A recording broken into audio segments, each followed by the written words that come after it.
अस्सलाम वालेकुम। तो आज है चैप्टर नंबर 8, टॉपिक नंबर 135 से 148 हमने कवर करना है। होप सो आपको पिछले लेक्चर्स की समझ आ रही होगी। तो स्टार्ट करते हैं चैप्टर नंबर 10, जिसमें हमारे पास फर्स्ट टॉपिक है टाइप्स ऑफ एरर्स। मतलब कि एरर्स क्यों आते हैं। Data transmission suffers unpredictable changes because of interference की वजह से जो है ना डाटा में फ्लक्चुएशंस होती हैं, तो मतलब इट में भी कॉज ऑफ एरर्स। तो interference can change the shape of a signal. Single bit error means that only one bit of a given data unit, such as a byte, character or a packet, is changed from 1 to 0 or 0 to 1. Single bit में इसमें कुछ single bit ही change होती है, 1 से 0 या 0 से 1। Next आपके पास burst errors means the two or more bits, मतलब अगर ज़्यादा बिट्स आपके पास चेंज होती हैं 1 टू 0 या 0 टू 1, तो वो आपके पास है बर्स्ट एरर। अगर सिंगल ही होती है तो वो है सिंगल बिट एरर। यहाँ पर टाइप्स ऑफ एरर वही बताए गए, और यहाँ पर जैसे शो किया गया है कि हमने सेंड क्या किया था 0, रिसीव्ड क्या हुआ है, अ, ये जो है ना हमें रिसीव हुई है, और यहाँ पर सिंगल जो है ना बिट चेंज हो गई है, तो ये हमारे पास सिंगल बिट एरर। और यहाँ पर मल्टीपल बिट्स चेंज हो गई हैं, तो ये है हमारे पास burst errors. Central concept in detecting और करेक्टिंग एरर इज रिडंडेंसी। ये आपको एमसीक्यू में पूछ सकते हैं। To be able to detect और correct errors we send some extra bits with our data. मतलब कि इस तरह से जो है ना हम सही डाटा रिसीव कर सकते हैं। The presence of these redundant bits allows the receiver to detect और करेक्ट करप्टेड बिट्स। नेक्स्ट है correction is more difficult than detection. ये आपके पास एमसीक्यूज है। और in error detection we are only looking, मतलब कि जब हम एरर डिटेक्ट कर रहे होते हैं तो हम जस्ट यही देख रहे होते हैं कि एरर है या नहीं, मतलब कि यस और नो। जबकि we are not interested in the number of corrupted bits in the detection. Single bit error is same as the worst error. ये आपने रीड आउट कर लेना है। उसके बाद in error detection we need to know the exact number of bits that are corrupted and their location in the message. Redundancy is achieved through various coding schemes. Sender adds redundant bits through a process that creates relationship between redundant bits and the actual data bits. The receiver checks the relationship between the two sets of bits to detect errors। ये जो है ना आपने read out कर लेना है, बाकी ये आपने एमसीक्यूज के लिए देखना है। The ratio of redundant bits to data bits and the robustness of the, ये रीड कर ले। Coding schemes can be divided into two broad categories: block coding and convolution coding. Block coding में we divide our message into blocks, each of key bits called data words. We add r redundant bits to each block to make the length.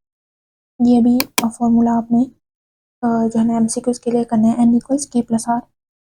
The resulting n bit blocks are called code words. ये आपके पास तीनों ही MCQs बन रहे हैं जो कि आपने must करने हैं। If the following two conditions are met, the receiver can detect the change in the original code words. कौन कौन सी कंडीशन है वो है the receiver has or can find a list of valid code words. The original code word has changed to an invalid one. Next ये वही है। उसके बाद हैमिंग डिस्टेंस, ये भी एमसीक्यू है और क्वेश्चन भी पूछ सकते हैं, बट एमसीक्यूज के लिए है ये ज़्यादा। That Hamming distance between two words of the same size is the number of differences between the corresponding bits. Having distance between two words x and y is dxy। इस तरह से जो है ना हम शो करते हैं। Having distance between received code words and the sent code word is number of bits corrupted। ये भी आपने कंप्लीट रीड आउट करना है बिकॉज ये तीनों ही आपके पास एमसीक्यूज हैं। Let's find out Hamming distance between two pairs. ये आपने देख लेना है कि किस तरह से जो है ना इनको फाइंड आउट करना है। उसके बाद minimum Hamming distance is the smallest Hamming distance between, मतलब कि ये आपको एमसीक्यूज में इतना कुछ पूछते नहीं है। इस तरह का मैंने कोई क्वेश्चन देखा नहीं है कि आपको इस तरह का कोई क्वेश्चन दिया गया और आपने जो है ना फाइंड आउट करना हो। जस्ट आपको पीपीटीज में जितना दिया गया है आपने वही करना है, जैसे कि ये आपको एमसीक्यूज में पूछते हैं। उसके बाद है minimum Hamming distance is smallest Hamming distance between all possible pairs of code words. ये आपके पास फॉर्मूला है minimum Hamming distance where S is number of detectable errors, and d mean is the minimum having distance. Next है linear block codes, subset of block codes in which the exclusive or of two valid code words creates another valid code words. Parity check code, most common error detecting code के पास ये एक most ही important MCQs है। उसके बाद है linear block code, इसका formula है n equals K plus one, जबकि n equals K plus are हमने किसका किया था, ये हमने फॉर्मूला जो किया था ब्लॉक कोडिंग का, ये भी मैंने आपको पीछे बताया है। तो यहाँ पर लीनियर ब्लॉक कोड का है n equals K plus one, the extra parity bit is selected to make total number of ones in code words even. ये भी आपको एमसीक्यूज में पूछते हैं।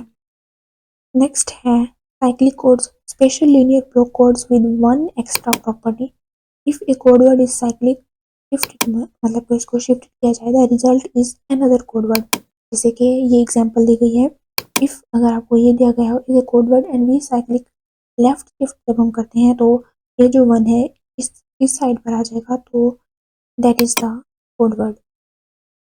Subset of cyclic codes, cyclic redundancy check CRC, आपने ये स्टैंड फॉर भी देखना है, और and it is used in network such as LAN and WANs. Next है आपके पास advantage of cyclic codes, good performance in detection, easy implementation, fast implementation, single bit error, double errors, ये सारे जो है ना अपने एडवांटेज आपने रीड करने हैं। उसके बाद checksum error detection technique that can be applied to a message of any length, checks mostly used at the network and transport layer rather than the data link layer. The idea of the traditional checksum is simple, ये आपने read out कर लेना है।